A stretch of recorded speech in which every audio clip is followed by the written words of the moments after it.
Una ocasión el Señor dijo, porque misericordia quiero y no sacrificios. Esta es una frase que usó el Señor citando el libro de Oseas para recriminar a los fariseos su falta de compasión ante los necesitados y ante los pecadores y los publicanos. Y a veces, hermanos, pensamos que la falta de compasión es una actitud que no se encuentra en el pueblo de Dios, ¿no? Pero el Nuevo Testamento es un claro ejemplo de que habían fariseos que eran inmisericordes y habían hombres que realmente no eran compasivos. Pero la realidad, hermanos, que esto no solamente es algo que encontramos en los fariseos del Nuevo Testamento, sino que realmente la falta de compasión es algo que ha caracterizado a la iglesia en diferentes épocas y no solamente en el Nuevo Testamento.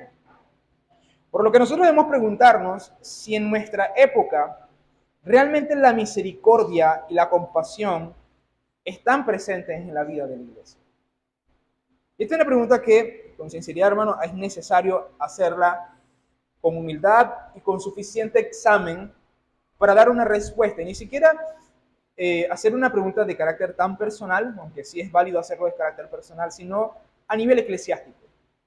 ¿Somos nosotros, la iglesia de Dios, compasiva, al menos como el Señor dice que debemos serlo? La realidad, hermanos, es que hay una gran falta de compasión entre nosotros, entre la iglesia moderna. Eh, Nosotros vemos un acontecimiento que es completamente extraño en la historia de la iglesia. Porque hoy en día tenemos iglesias gigantes, incluso se pueden contar por miles, ¿no? Incluso hay iglesias que tienen hasta 15,000, 20,000 personas congregadas un domingo. Y sin embargo, somos una de las generaciones menos caritativas de la historia. De hecho, son estudios que se han hecho, que se estima que la generación de cristianos actuales, si bien es una generación que tiene muchísimos recursos, más de lo que se ha tenido en el pasado, la realidad es que se estima de que es la generación que menos dinero ha dado para las misiones, para la caridad y para los ministerios. Y eso es bastante extraño. Y si bien este sermón, hermano, no se trata de la caridad monetaria, eso ya lo prediqué hace 2 sermones, creo que este es un perfecto ejemplo para ver que realmente dentro de la iglesia de Dios, en el día de hoy, hay una terrible falta de compasión. Hay una terrible falta de compasión hacia el mundo y sus necesidades. Y hermanos, esta falta de compasión nace no solamente por causa de nuestra naturaleza caída, sino también porque esta es una característica muy particular de la era moderna. Nosotros somos egoístas en esta era. Somos sumamente egoístas y lo más terrible es que normalmente este egoísmo se normaliza a través de un lenguaje pseudoterapéutico, terapéutico, disculpe que terapéutico, ¿no? Algo así como que, bueno, realmente lo más importante soy yo y todo aquello que me quite mi paz mental, ¿no? Todo eso debe ser desechado. Básicamente cualquier cosa que genere incomodidad, lo desecho. Y la compasión genera incomodidad. Pero el que sufre no es cómodo. Ir y sentarse con una persona llena de llagas, curarlo, tratarlo, amarlo, no es cómodo. A nuestra generación no le gusta la compasión porque es terriblemente egoísta, hermanos. Si a eso sumamos, hermanos, ciertos razonamientos que de hecho a veces utilizamos como el pecado, la nacionalidad o la culpa personal de los que sufren, tenemos la fórmula perfecta para justificar nuestro corazón duro y nuestra falta de compasión. Y la realidad, hermanos, es que en este texto, como en todo el libro, nosotros vemos a un Dios sumamente compasivo, mientras que vemos al mismo tiempo a un Jonás con un corazón sumamente duro. Este es un tema de vital importancia para nosotros, puesto que la compasión por la gran ciudad, como aparece en este texto, es realmente un tema de mucha preocupación para Dios. Sobre todo por los problemas que genera esta falta de compasión sobre el mundo, pero también porque Dios tiene un deseo ferviente por llevar su compasión a las personas y darles de su gracia. En este sermón, hermanos, quiero que nosotros veamos en primera instancia, ¿no? cómo esta falta de compasión es un serio problema. Y vamos a ver, en este caso, las consecuencias de la falta de compasión, por qué es un problema, y finalmente vamos a ver, en el último punto, cómo Dios soluciona esto por medio de su Hijo. Quiere el Señor hacernos cristianos y una iglesia compasiva. Así vamos entonces a nuestro primer punto. Mi primer punto es el problema de la falta de compasión. Nosotros vemos normalmente, creo que todo el mundo conoce la historia de Jonás, ¿no? De hecho, desde niños se nos encuentra la historia de Jonás. Si usted tiene algún tipo de relación con la iglesia, es una de las primeras historias que se le cuentan a los niños. Las cantan, las saben, pues hasta creo que han visto videos en internet sobre quién es Jonás. Y normalmente nosotros entendemos a Jonás como un profeta rebelde. Alguien que, por alguna razón desconocida, que muchas veces no profundizamos, decidió ir a Tarsis en vez de ir a Nínive. Es decir, que Jonás es un desobediente. Pero si nosotros hacemos una lectura un poquito más detallada y con más discernimiento, nosotros nos haremos entender que Jonás tenía razones para lo que hizo. Razones que en muchas ocasiones también nos dirigen a nosotros a no ser compasivos con los hombres. Porque esa es lastimosamente la forma como a veces juzgamos el pecado en la Biblia, ¿no? Desde un punto de vista superior moral, y no nos tratamos de discernir en qué nos parecemos nosotros con ese pecador, ¿no? Lo primero que yo quiero decir, hermano, es que lo que sucede en Jonás es algo que no se ve normalmente en la Biblia. Jonás es un libro bastante inusual. ¿Por qué? Porque es el único libro en el cual un profeta va en contra de una ciudad pagana. Dios normalmente llamaba a sus profetas para profetizar en contra de Israel en Israel. Pero en este caso vemos que Dios llama a Jonás y le dice, ve a Nínive, una ciudad que nada tenía que ver, por lo menos en términos de relación sanguínea, con el pueblo de Israel. Y esto es importante, hermanos, porque cuando Dios llama a un profeta a dar un mensaje, tenemos que entender que el propósito siempre es el mismo. A pesar de que el mensaje fuese duro, a pesar de que el mensaje fuese difícil de procesar, el propósito final de Dios para enviar ese mensaje era que las personas se arrepintieran de sus pecados, volvieran a Él y Dios por lo menos suspendiera su juicio mientras ellos caminaran con rectitud. Y Jonás, como muy buen profeta, conocía eso. Jonás sabía que el mensaje de Dios para Nínive no era un simple mensaje que tenía que presentar, sino que ese mensaje tenía un propósito, y el propósito era llamarlos al arrepentimiento, y si ellos se arrepentían, ciertamente Dios los perdonaría y les daría gracia. No obstante, Dios aquí no es eh, oscuro, ¿no? Si el que dice, Él es totalmente claro. Él dice, levántate y ve y predica o profetiza en contra de Nínive, aquella gran ciudad, porque su maldad ha llegado a mi presencia. Por tanto, hermanos, el juicio era seguro para ellos, su destrucción no se deparaba, y de hecho, la traducción, en este caso, pierde un poco el tono del texto, pero lo que quiere decir el hebreo es, Jonás ve rápidamente a Nínive. Ve automáticamente a Nínive porque la maldad ya ha llegado a mi presencia. Y cuando Dios dice eso, usted tiene que entender algo. Cuando Dios dice la maldad ha llegado a mi presencia, es que la maldad ha sido tanta de parte de Nínive que ya no voy a posponer mi juicio. Pero Dios dice, ve y predícales, ve y diles que su maldad ha llegado a mi presencia. ¿Para qué? Para que Dios les concediera una oportunidad de arrepentirse y recibir el perdón y ser salvados del juicio de Dios. Esa es la maldad del juicio de Dios, que hace que Él envíe a un profeta como acto de compasión. Dios aquí se muestra compasivo, un Dios justo, por un lado, porque claramente Él tenía la disposición de castigar la maldad, pero al mismo tiempo compasivo, porque Dios estaba enviando un recurso para que ellos no perecieran. Pero a diferencia de Jonás, hermanos, Él no quería ser compasivo con ellos. Y esto es lo que no entendemos. Jonás no es que fuese un mal profeta. De hecho, Jonás aparece en otra parte de la Biblia, no sola vez en la Biblia. Y Jonás, en efecto, era un profeta que hacía caso de la voz de Dios. Jonás escucha la voz de Dios, no es un falso profeta. Él está escuchando a Dios. Sin embargo, en este caso, él desobedece. ¿Por qué? Porque él no quiere ser compasivo con Nínive. La pregunta es, ¿por qué Jonás no quiere ser compasivo con Nínive? ¿Por qué razón Jonás no quiere ir y llevar la misericordia y la compasión de Dios a los ninivitas? Bueno, una de las razones, hermanos, es que claramente había una animadversión, una clase de odio solapado de parte de los israelitas en contra de las naciones paganas.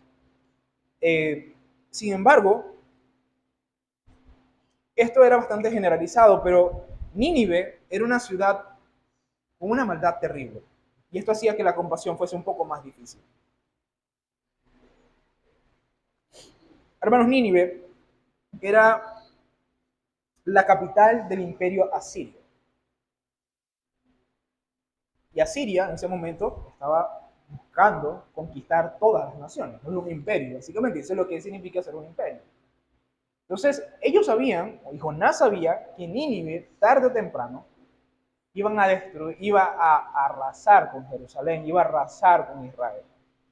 Ahora, no solamente estaba el hecho de que ellos fuesen un ejército enemigo que tenía planes de destruir y de conquistar a Israel, sino que ellos eran sumamente perversos y malvados.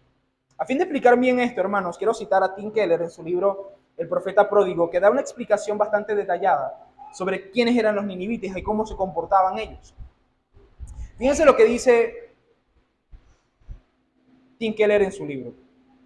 Dice, después de capturar a sus enemigos, los asirios, en general, les cortarían sus miembros, para no decir, no ser tan explícito, y mientras la persona se desangraba, tomaban el miembro y lo batían mientras éste moría en el piso. Y eso no es nada. Dice que obligaban a los amigos y a los familiares a desfilar con las cabezas de sus seres queridos decapitados, elevadas en estacas. Les arrancaban las lenguas a sus prisioneros y estiraban sus cuerpos con cuerdas para poder desollarlos vivos y exhibir sus pieles en los muros de la ciudad. Quemaban vivos a los adolescentes.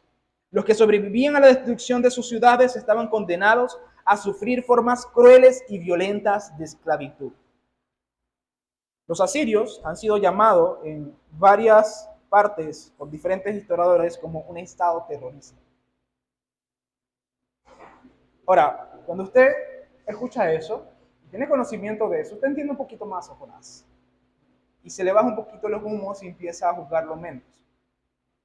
Porque Jonás sabía que estos hombres, que esta ciudad, que esta nación era una ciudad malvada hasta lo sumo. Y el hecho de que Dios esté diciendo esto, ¿no? Su maldad ha llegado a mi presencia, ya no soporto su maldad, son tan malvados que tengo que destruirlos. Para que Dios diga eso es porque esta descripción era cierta, hermanos. La única nación con la cual Dios habla de esa forma semejante es, por ejemplo, Sodoma y Gomorra. Todos sabemos todo lo que pasó en Sodoma y Gomorra. Entonces, lo que estamos entendiendo aquí es que realmente esto era una fuerte problemática para Jonás. Tener compasión de personas tan malvadas, tan crueles, tan despiadadas, tan blasfemas en contra de Dios, en contra de lo que Dios revela en su palabra. ¿Es posible tener compasión de esas personas? Para Jonás parecía imposible, pero Dios tuvo compasión. Y esto es algo que es asombroso. Y además no solamente es asombroso por el hecho de que Dios tenga compasión de estas personas, sino por el hecho de quién es el que Dios llama para llevar este mensaje. Dios llama a Jonás. Nuevamente, Jonás aparece aparte del libro de Jonás en otra parte de la Biblia. Jonás fue una persona, un profeta que apoyó a Jeroboam en sus planes de gobierno en contra de los paganos. Él tuvo difíciles o duras políticas en contra de los extranjeros en Israel y en contra de las naciones paganas. Básicamente, hermanos, Jonás era un nacionalista, con todas las letras de la palabra. Era un hombre que amaba a su nación y era celoso por su nación. Jonás, en términos del Nuevo Testamento, era básicamente un fariseo, hermanos. Además de esto, Israel no tenía buena relación con las naciones extranjeras en general, y Jonás entonces no quería tener compasión. Así que él recibe esta orden de parte del Señor, él procesa toda esta orden y él sabe lo que va a suceder. Y él baja a Jope, y él cuando baja a Jope puede ir hacia Nínive o puede ir hacia Tarsis. Y sin embargo, él va hacia Tarsis. Y Tarsis queda al lado contrario de Nínive. Y el texto es muy interesante porque el texto dice que Jonás huyó de Dios. No dice huyó de Nínive, huyó de Jope, huyó de Israel. Dice que él huye de Dios. ¿Y en qué sentido, hermanos, Jonás estaba huyendo de Dios? ¿En qué sentido Jonás estaba apartándose de Dios en esto que él estaba haciendo? Bueno, hermanos, en la Biblia hay dos formas como nosotros huimos de Dios. O dos formas como nosotros nos apartamos de Dios. Una de las formas, que es la más común y la que normalmente nosotros identificamos, es a través de los placeres y a través de la vida pecaminosa. No, nosotros sabemos que alguien que se entrega al placer de la vida, a satisfacer sus deseos carnales, esa persona está huyendo de Dios. Pero hay una segunda forma que normalmente no la entendemos o que normalmente no la identificamos como tal, es cuando lo hacemos a través de nuestra propia justicia. Es la forma como, por ejemplo, los fariseos se apartaban de Dios y se apartaron de Cristo. Dios en su propia justicia, en su propia rectitud, en su propia santidad, ¿no? Realmente no eran santos nada, en su propia santidad ellos resistían a Dios, resistían la compasión de Dios sobre todo, y se mantenían lejos del Señor. Es la imagen del hijo pródigo y del hermano mayor. El hijo pródigo huye de Dios tras los placeres y el hermano mayor huye de Dios o se aparta de Dios, no entra a la fiesta porque él era un hijo obediente y siempre hacía lo bueno. Bueno, hermanos, Jonás no huye en pos de sus placeres. Así que por descarte usted más o menos entiende quién era Jonás. La Biblia, hermanos, nos dice que Jonás haya sido una persona entregada a la bebida o cosas por el estilo. Jonás ciertamente desobedece, pero ¿de qué modo desobedece? ¿De qué forma Jonás estaba desobedeciendo? Jonás estaba desobedeciendo, hermanos, como desobedecen los fariseos, creyéndose superior a los demás, creyéndose mucho más sabio que Dios en cuanto a su justicia, pensando que él podía burlar a Dios, y en esa actitud, en esa respuesta que él tuvo ante el mandamiento del Señor, él automáticamente huye de Dios, se aparta de Dios, pensando que realmente él podía ejecutar el juicio sobre los ninivitas, tratando de ser Dios y huyendo de él. Hermanos, nosotros también podemos huir de Dios en este sentido. Nosotros también podemos resistir a la compasión que Dios demanda de nosotros cuando creemos que somos más justos que los demás. Cuando realmente no somos compasivos con los malvados y con los pecadores. Cuando nosotros vemos a las personas que sufren y decimos, eso le pasa porque ellos son pecadores, porque ellos hicieron esto o aquello, porque ellos hicieron esto y aquello malo. Bueno, voy a dar un ejemplo, hermanos. ¿Qué pasa, por ejemplo, cuando una adolescente sale embarazada? ¿Qué es lo que muchas veces se dice? Eso le pasó porque no se cuidó. No hay ni una pizca de compasión para con ella y para con su hijo. Yo puedo entender que eso ocurre en el mundo, pero en el pueblo de Dios. Dios, hermanos, no quiero decir con esto que no debe haber un concepto de justicia. El concepto de justicia aparece en el versículo 1. Pero debemos ser compasivos. Debemos ser compasivos, hermanos, y no creernos más que los demás. No pensar es que ellos tienen lo que merecen, ellos tienen aquello que les debería pasar porque son pecadores y desobedientes. Hermanos, pero ¿cuál es la respuesta a la cual el Señor nos llama a este mundo? Por ejemplo, hermanos, nosotros podríamos pensar que todas las calamidades que le ha pasado a este país es culpa del país, y esto es completamente cierto. Es completamente cierto, hermanos. Las personas que están aquí gobernando sobre nosotros no llegaron allí por sí solos. Y a veces creo que a esta nación se le olvida eso. Y a veces se les olvida que ese tipo de cosas son juicios de Dios a causa de la maldad. Pero hay dos respuestas que nosotros podemos dar, hermanos. O somos duros y huimos de Dios, no somos compasivos, y no llevamos el mensaje. O nos revestimos de compasión y decimos, sí, ciertamente pecaste. Sí, ciertamente estás bajo el juicio de Dios. Sí, ciertamente vas a sufrir por todas las cosas que hiciste, pero aquí estoy. Este es el mensaje de salvación.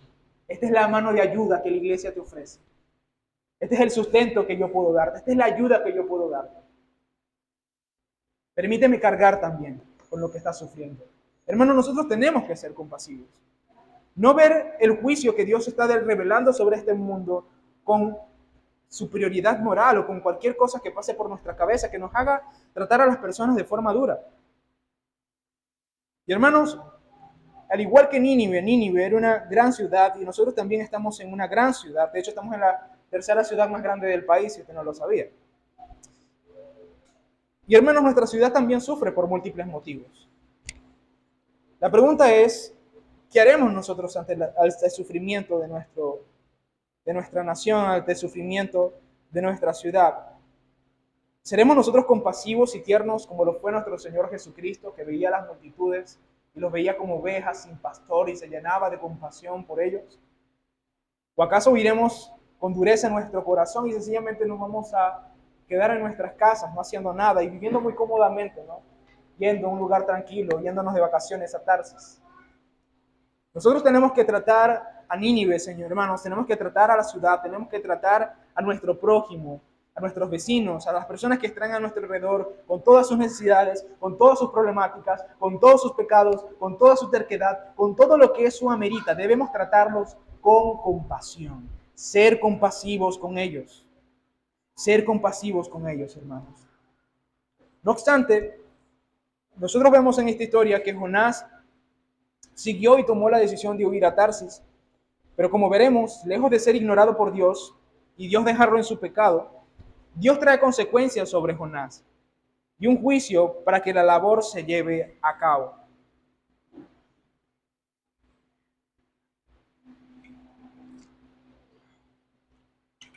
Y esto me lleva a mi segundo punto, y es las consecuencias de la falta de compasión. Bueno, a veces nosotros pensamos que nuestros pecados solamente tienen consecuencias en nuestra vida personal, ¿no? Un padre, por ejemplo, puede llegar a pensar que su pecado no afecta a sus hijos. Una persona que vive en su casa pero que no hace nada con respecto a sus vecinos piensa que su pecado no afecta a sus vecinos. Un miembro de la iglesia que tiene un pecado secreto piensa que su pecado no afecta a la iglesia. Hermanos, eso es una gran mentira. Y la realidad, hermanos, es que la historia de Jonás nos confirma eso. El pecado de Jonás no solamente termina afectando a Jonás, sino que también afecta a otras personas que de hecho nada tenían que ver con Nínive y nada tenían que ver con Jonás. Sencillamente estuvieron en el mismo barco y a causa de eso recibieron las consecuencias del pecado de Jonás. Nosotros vemos que luego de Jonás zarpar a Tarsis, el texto nos dice que Dios envió un fuerte viento hacia el mar. Y tanto se agitaba el mar que dice las escrituras allí que amenazaba con hacerlo añicos, volverlo pedazos. Pero hermanos, ustedes imagínense por un momento un barco, ¿sí? En ese momento las construcciones de los barcos eran muy bien hechas. Tener una nave que se mantiene en el agua, incluso pese a las tormentas y todo esto, hermanos, es una construcción maravillosa. Pero tanto era la tormenta que estaba azotando la barca que iba en rumbo a Tarsis, que estaba a punto de romperse, hermano. O sea, imagínense, es como que si hubieran dos manos de agua allí en el mar y agarraran por dos extremos y los partieran. Básicamente esa era la idea. Entonces Dios manda este viento. ¿Por qué lo manda? Lo manda porque Jonás huye de él. Ahora, Dios no manda el viento solamente a Jonás. Dios manda el viento sobre el mar. Y en el mar están todas aquella tripulación. Y todos, absolutamente todos, sufren las consecuencias del pecado de Jonás. Y uno podría pensar, hermanos, que Jonás, viendo lo que estaba sucediendo, él iba a ser compasivo en relación a las personas que estaban allí, porque al final de cuentas, ellos no eran ninivitas. Nosotros podríamos pensar, bueno, Jonás tenía sus razones para no tener compasión de Nínive, ya que Nínive era una ciudad sumamente malvada. Pero ¿qué tenía que ver todo ese grupo de personas que iban rumbo a Tarsis? Jonás debería ser compasivo con ellos y explicarles la situación. Sin embargo, hermanos, lo que nos dice la Escritura es que Jonás bajó a lo profundo de la nave y se acostó a dormir y durmió profundamente. Y mientras Jonás dormía de lo más cómodo, soñando y muy posiblemente hasta roncando, los ninivilos, las personas de la embarcación, estaban arriba orando a sus dioses, clamando a sus dioses, gritando hacia el cielo y al mismo tiempo tomando todo lo que pedían y lanzándolo al mar para ver si posiblemente o alguna posibilidad pudiesen ser salvados de lo que estaba sucediendo. Hermanos, lateralmente, yo tengo que decirles, hermanos, muchas veces esa es la imagen de la iglesia. El mundo se está quemando, todo está cayéndose en pedazos y los cristianos están durmiendo. Y duermen muy cómodo. Y duermen muy, pero muy cómodo. ¿Qué importa que la gente se esté yendo al infierno? ¿No? Yo estoy muy cómodo aquí en mi casa, con mi familia. ¿Por qué me voy a exponer a predicar la palabra? Y decirle a la gente que se arrepiente y que vuelva a Cristo. ¿Para qué me voy a exponer al rechazo de la gente? Es muy cómodo, ¿no? Tomar todo mi sueldo y solamente dar una parte a la iglesia. Y yo llenarme de placeres, y llenarme de placeres, y llenarme de placeres. Realmente no importa mucho que mi vecino no tenga que comer. O que haga niños que no tengan padre ni madre. Dormimos, hermanos. Dormimos como Jonás. Dormimos como Jonás mientras el mundo se está cayendo en pedazos. Muy fácilmente llegamos y decimos, bueno, realmente eso tiene muy poco que ver con nosotros. Pero es aquí, hermanos, donde aparece el capitán de la embarcación, ve a Jonás y lo despierta y le dice, dormilón, ¿qué te pasa? ¿No ves lo que está sucediendo? Clama a tu Dios para ver si Él tiene compasión de nosotros. Entonces sucede, ¿no? Que los marineros propusieron echar suertes para saber el motivo de aquella tormenta. Y cuando echaron suertes, da que las suertes caen sobre Jonás. Y entonces ellos les preguntan, bueno, dinos quién eres, quién es el culpable de todo esto, lo que está sucediendo. ¿Quién es tu Dios? Le preguntan también. Pero lo más curioso de eso, hermanos, es que ellos repiten una y otra vez de dónde vienes, de dónde provienes, hacia dónde vas.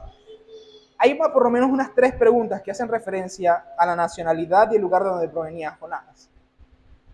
Y hace referencia porque es el Dios Israel quien está trayendo este juicio sobre el mar y concretamente sobre Jonás. Entonces Jonás dice claramente, eh, yo soy hebreo, temeroso de Dios. Esto es muy curioso. ¿Cómo es que este hombre llega a catalogarse como un hombre temeroso de Dios? Y mi Dios es el Dios del mar y la tierra firme. Por lo menos Jonás fue sincero. Y entonces ellos se llenaron de un profundo temor, hermanos, porque antes de que él embarcara, él les había explicado que él estaba huyendo de Dios. Y ellos les preguntan, ¿qué has hecho?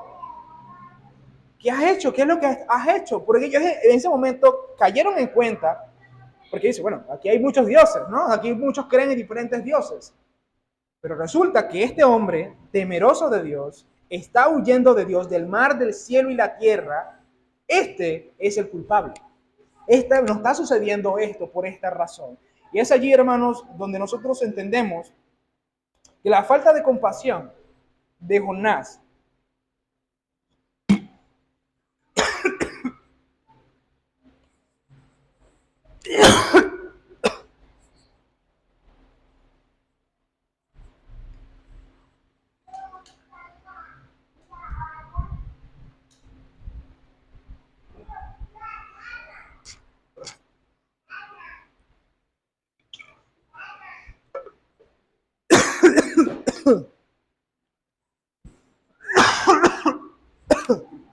uy,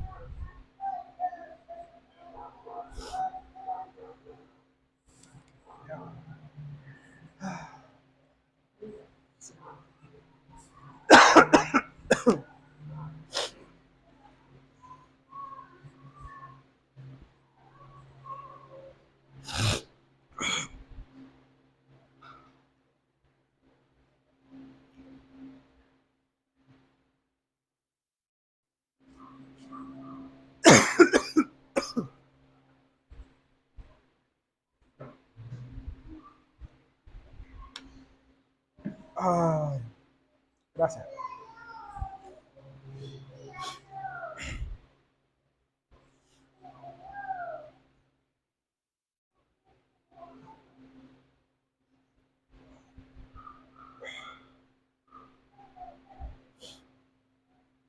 Muy bien, hermanos. El punto aquí que quiero resaltar es el hecho de que eh, la falta de compasión trae consecuencias. Y trae consecuencias, hermanos, que no solamente son aplicables a nuestra vida personal, sino que también son aplicables a la vida familiar y social. La falta de compasión, hermanos, es parte de el problema general del mundo.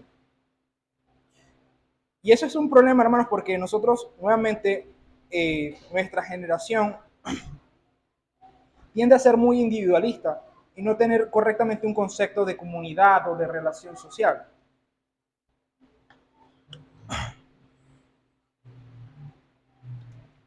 Nosotros pensamos que nuestra falta de compasión nada tiene que ver con este mundo.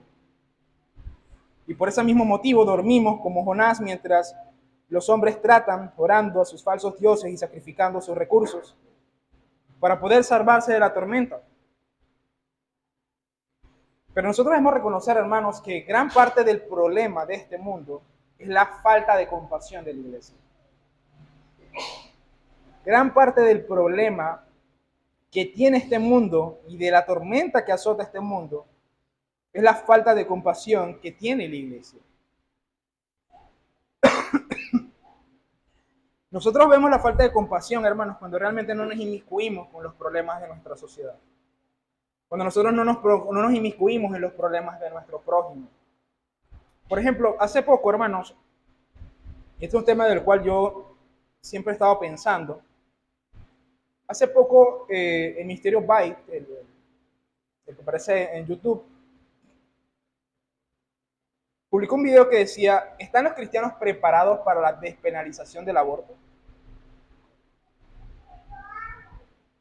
Sí, la respuesta, hermanos, es que no. ¿Por qué? Pues dices, ¿qué pasa si en Latinoamérica se despenaliza el aborto? Y uno piensa, y los cristianos felices porque básicamente se va a volver a penalizar el asesinato, porque el aborto no es otra cosa que el asesinato. Hermanos, pero el aborto viene una problemática. Y la parte de la problemática es el hecho de que hay una gran cantidad de personas que están quedando embarazadas que no tienen los recursos ni espirituales, ni físicos, ni económicos, ni ningún tipo para mantener a un niño. La mayoría son adolescentes de 13, 12, 10 años muchas veces. Ahora pregunto, ¿cuántas de las personas que usted ve en las comunidades cristianas marchando en contra de la despenalización del aborto, cuántas de esas personas, cuántas de esas familias estarían dispuestas a adoptar? Bueno, creo que no llegamos ni al 5%. Entonces, somos muy ávidos, ¿no? A decirle, eso es pecado. Somos muy ávidos a decirle, sí, eso está mal asesinar niños. Y tu falta de compasión no está mal.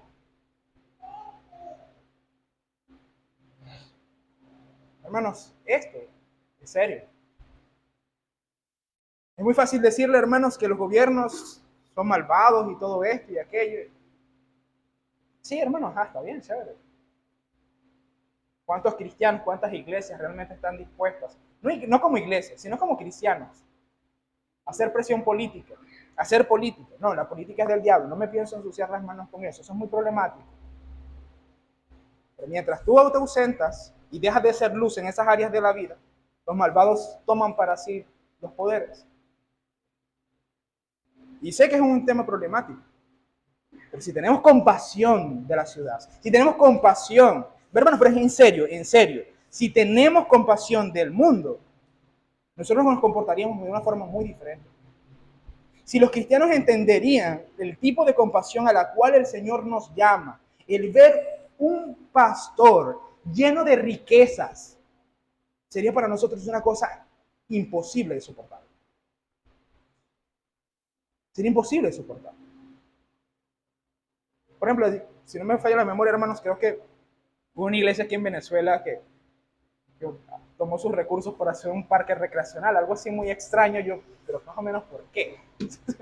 Salvo cuando Dios mandó a una iglesia a hacer parques y cosas de ese tipo. Estamos demasiado desenfocados. Por ejemplo, recientemente, hermanos, yo me puse a investigar sobre orfanatos. Y no conseguí ni uno solo cristiano. Aquí en Venezuela. Está por afuera, sí hay muchísimos. Pero aquí en Venezuela no hay ni uno solo.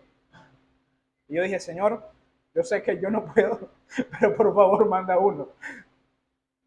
Porque hay mucha falta de compasión, hermanos.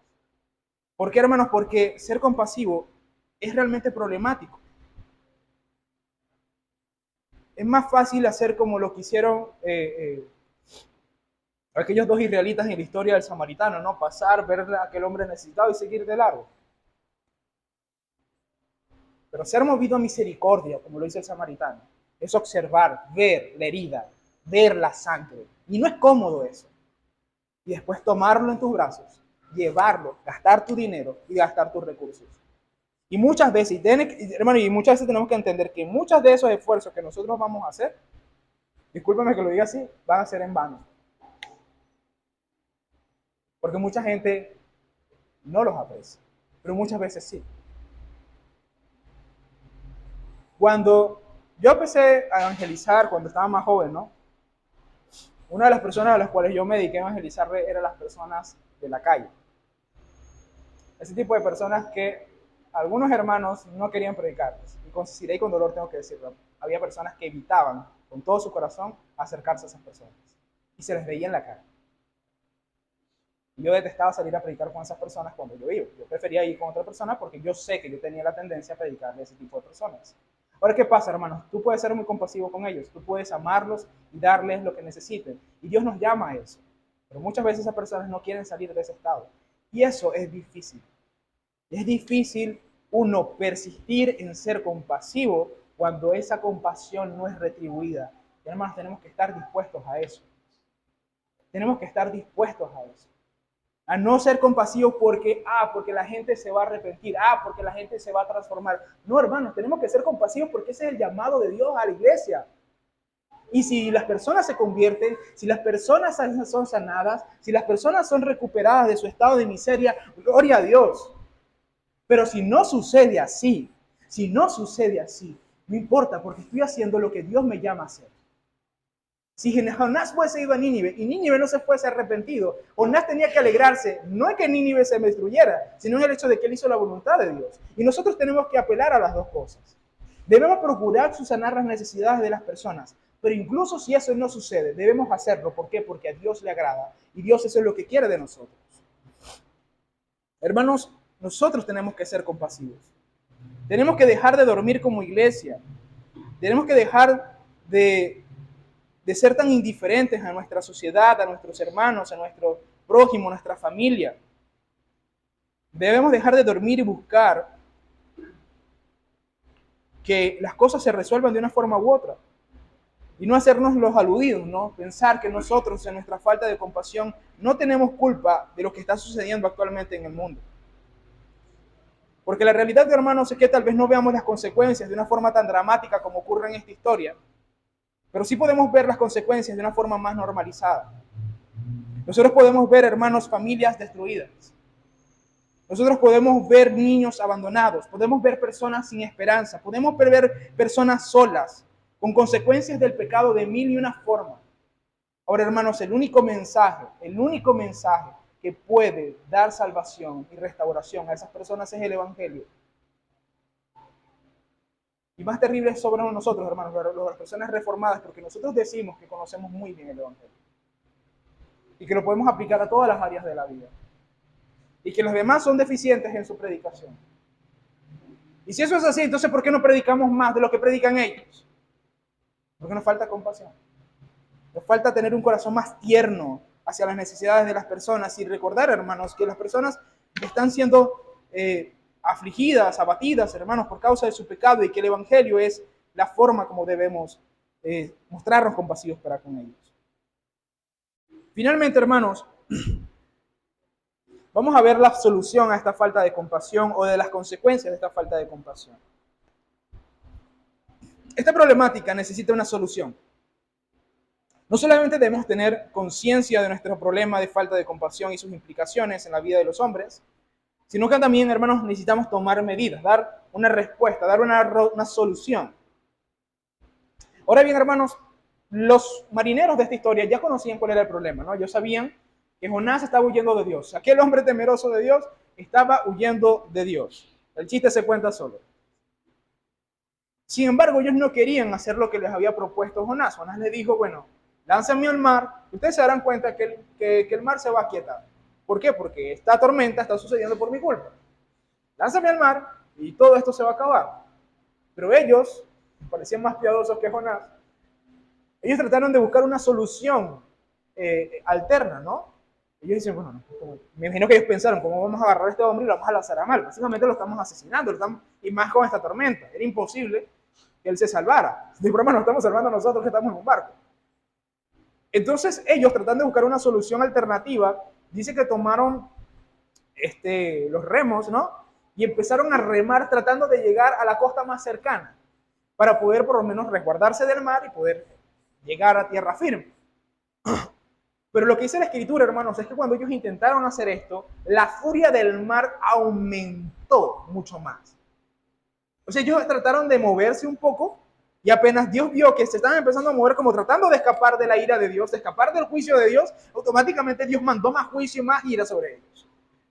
Automáticamente ellos dijeron, la única solución es hacer caso a lo que dijo Jonás. Vamos a ver si realmente resuelve el problema. Entonces ellos tomaron a Jonás y ellos dijeron, Señor, no nos tomes en cuenta este pecado y no nos culpe por derramar la sangre de un inocente. Y fue allí cuando ellos lanzaron a Jonás al mar y el mar se aquietó. El mar fue aquietado. Ahora bien, hermanos, nosotros como Jonás también merecemos ser echados al mar y que nuestra vida sea tomada. Sin embargo, hermanos, realmente echar a Jonás o echarnos a nosotros solamente puede resolver un problema momentáneo, ¿no? La ira de Dios derramada sobre el mar o la ira de Dios evidenciada en aquella tormenta fue una ira de Dios temporal. El sacrificio, se le puede llamar de Jonás, en este sentido es insuficiente, es meramente temporal. Y esto es, hermanos, porque Jonás, como el mismo Señor Jesucristo lo demuestra, es un prototipo de Jesús. Jonás, hermanos, es quien es entregado bajo la furia del mar, es decir, la ira de Dios, para por medio de su sacrificio darnos un mar tranquilo y de paz para con Dios. Pero la diferencia entre Jonás y Cristo, hermanos, es que Jonás es arrojado a causa de su propio pecado, pero el Señor Jesús es arrojado por nuestro propio pecado. Esa descripción que hicieron los marineros, este hombre inocente, no podía aplicarse a Jonás, pero sí puede aplicarse al Señor Jesús. Porque el Señor Jesús, hermanos, no aquieta un mar momentáneo en algún momento de su vida. El Señor Jesús es entregado a la furia de Dios, a la ira de Dios, para librarnos de la furia de Dios de por vida, por siempre y para siempre. Hermanos, Él es entregado a la muerte en nuestro lugar y por causa de Él ya no hay un bravo mar que enfrentar, solamente acercarnos con total confianza. Hermanos, esto se llama compasión. La más grande compasión de todas la mostró Cristo Jesús en la cruz del Calvario al ser entregado por nosotros para que la ira de Dios ya no azote nuestra barca, sino que realmente seamos librados de ello y podamos disfrutar de un mar tranquilo, una paz para con Dios, una vez y para siempre. Ahora bien, hermanos, la respuesta de los gentiles a esto, la respuesta de los marineros a esto, es lo más asombroso de todo, ¿no? Aquel profeta que se negaba a predicarle a los paganos, de forma indirecta, sirvió en esta historia para dar la conversión de este grupo de paganos. ¿Por qué? Porque cuando ellos vieron eso, dice la Escritura que ellos temieron al Señor. Y la palabra que se utiliza allí es Yahvé, para que no quede duda que no estaban creyendo en otro Dios, de los dioses a los cuales estaba orando, sino que temieron al Dios de Israel, al Dios hebreo, al Dios de Jonás. Temieron a Él, creyeron en Él. Y dice la Escritura que le ofrecieron un sacrificio. y hicieron promesas, se comprometieron personalmente con el Dios de Israel. Y este es precisamente, hermanos, lo que nosotros debemos hacer, ¿no? Nosotros debemos ver la compasión de nuestro Señor Jesucristo, llenarnos de verdadero temor a Dios y comprometernos y ofrecer nuestra vida como sacrificio de olor fragante a causa del Señor. El llamamiento que Dios nos hace, hermanos, por medio de su evangelio, es un llamamiento que incluye la compasión. Y a veces olvidamos ese factor. De hecho, esta semana estuve leyendo el evangelio de Lucas y me di cuenta, hermanos, que cuando el evangelio comienza y comienza con la predicación de Juan el Bautista, una de las cosas que le dice Juan el Bautista es que obviamente se arrepienten y ellos dicen, bueno, ¿cómo vamos a demostrar que nos vamos a arrepentir? Y él dice lo siguiente: aquel que tenga 2 mantos, dele uno al necesitado. Y aquel que tenga que comer en su casa y pueda dar, que lo dé al necesitado. Es curioso, ¿no? Porque Lucas se centra en el hecho de que nuestras obras de arrepentimiento implican la compasión por el perdido, implican la compasión por los demás. El Evangelio, hermanos, nos llama a nosotros a ser compasivos porque nosotros hemos recibido la compasión del Señor. Y como nosotros vimos en Mateo capítulo 9 y Mateo capítulo 15, la compasión se evidencia en 2 formas, hermanos. Uno, por medio de la predicación del Evangelio. El Señor vio las multitudes y se llenó de compasión y le dijo, rueguen a Dios que mande obreros a su mies. Está hablando de la evangelización, de la predicación de la palabra. Pero en el segundo caso, cuando el Señor vuelve a ver las multitudes que habían recorrido 3 días con Él, dice que vio que no tenían que comer y dice que Él tuvo compasión. Él tuvo compasión de ellos. Y ahí es donde vemos el gran milagro de los peces y de los panes, y el Señor les provee a ellos. Hermanos, nosotros debemos hacer lo mismo. Nosotros debemos estar dispuestos a predicar el Evangelio y llevar el pan espiritual a las almas que no tienen que comer. Pero también debemos estar dispuestos, hermanos, a ver el hambre física, a ver las necesidades reales y físicas de este mundo y tratar de proveer soluciones y respuestas a eso. Entonces, hermanos, una gran pregunta con la cual quiero cerrar el día de hoy es, querido hermano, ¿vas a ser como Jonás o vas a ser como Dios? ¿Vas a ser compasivo o vas a seguir durmiendo al fondo del barco? El llamado de Dios hoy, hermanos, y el llamado de Dios en toda esta serie, se lo voy a adelantar, es a ser compasivos. Yo estoy muy consciente, hermanos, de que eso es problemático. Es difícil ser compasivo, pero es lo que Dios nos ha llamado. Es lo que Dios desea de su iglesia. Así que, hermano, el llamamiento de hoy es este. Querido hermano, sé compasivo con la ciudad, sé compasivo con tu prójimo, sé compasivo con los demás. Vamos a orar. Amado Dios y Padre Celestial, gracias te doy, Señor, por este sermón. Gracias, Padre, porque a pesar de mis debilidades pude presentar tu palabra. Señor, te pido que si de alguno de nosotros ha sido duro de corazón para con nuestro prójimo, para con las necesidades de este mundo, para con las cosas que están sucediendo a nuestro alrededor, si alguno de nosotros ha sido indiferente a nuestro vecino, a nuestro prójimo, a nuestra ciudad, a nuestra sociedad, Señor, si ya lo hemos sido, te pido que realmente tú nos concedas arrepentimiento, que realmente tú nos des un corazón de carne, un corazón como el de Cristo, que al ver las multitudes tuvo compasión.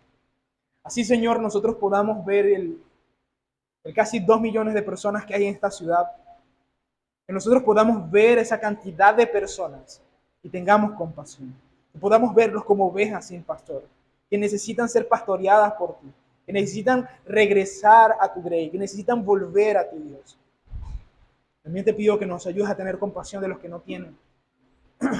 Ayúdanos, Dios, a no ver con indiferencia al Padre, a la persona que vive en la calle, ni a la persona que sufre carencias en su vida física día tras día.